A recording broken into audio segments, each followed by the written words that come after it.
So today I'm going to be looking at and analyzing the 1978 charts that were produced for Paydirt by Dr. Thomas Nicely.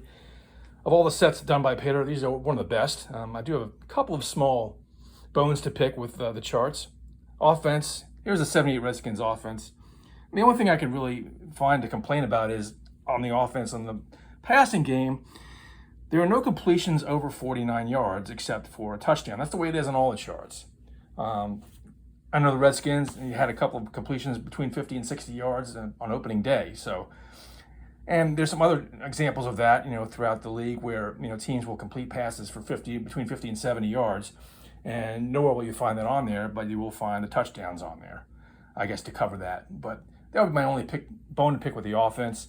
Defense, here's an example of 78 Rams defense.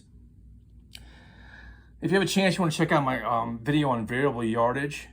Because one thing on the defense on the interceptions, intercept 20, intercept 1 on a 2 on the pass prevent long, it's unlikely that all the interceptions the Rams had that year were that yardage distance.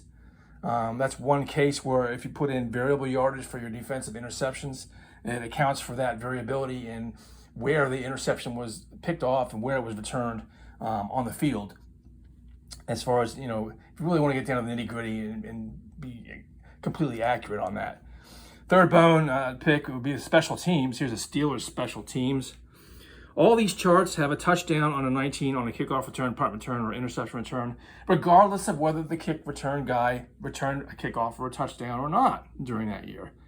That would be my third bone to pick with the charts. Again, all the charts have that, but even though the return guys may not have returned any kicks for touchdowns.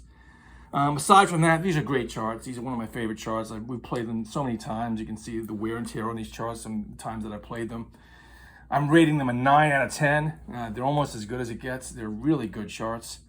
I do have them in PDF format if you want to get them from me. Again, here's my contact information. So that's it on 78. Stay tuned for 1979 coming up soon.